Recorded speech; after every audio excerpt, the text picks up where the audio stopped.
પવલેશ ઉભો રે, હું તને પેલા એક સવાલ પૂછું કે કાલે તને આવી હતી તો એવી તો જેવી આવી હતી કે તું આવ્યો જ ના પાછો, અને અઠવાડિયાથી આ તારા નખરા ચાલી રહ્યા ભાઈ.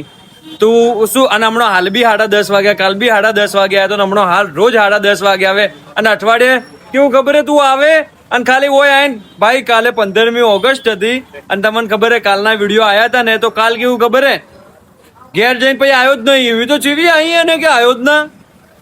પણ હું એક વાત કહું કે હું મસ્ત અમે ઝંડા ફરકાયા, હું માર્કેટમાં કડિયા કામ કરું, આ શાકભાજી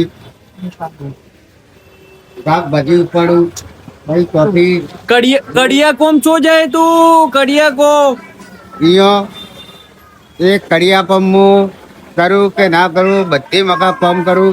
માર્કેટમાં મારે 2-2:30 વાગે જવાનું, થોડા ઘણો ઉજાગરો હોય, પછી અમે ઝંડા ફરકાવા, પછી હું અહીંથી 3 સમોસા. ભલે તારો ગમે એટલો ઉજાગરો હોય, તું સવાર હોય 7 વાગે આવે ને બધો ઘરેથી સોમન હોય શું કરવા મૂકી જાય તું? એમ કે છે તારી મારે લાગણી હે કે તારા વગર મને ફાવે ના, અને તને મારા વગર ના ફાવે. અલા પણ મારે પછી ચોક વિડીયો ઉતારવા જવું હોય તો જે સોમન તું હોય મૂકી જાય ને એ સોમન પાછો મારે ઘેર મૂકવો પડે.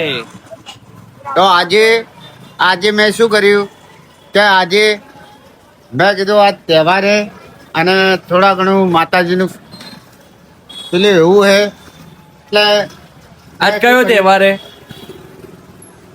તહેવાર નહીં તો હું કરવા કીધું ભાઈ? ખૂબ ખરાબ નખરા ચાલુ હોય અને આજકાલ. રવિવારે તો હું વહેલું કોમ પટાઈ તરત આવતો રહ્યો કે મારી લારી મારો ધંધો હેડે, એના કારણે હું વહેલો એટલે કેટલા વાગ્યા હાલ? એમ કે છે વાગે 8:30 તો વાગ્યા તો વહેલું કેવાય. Good night.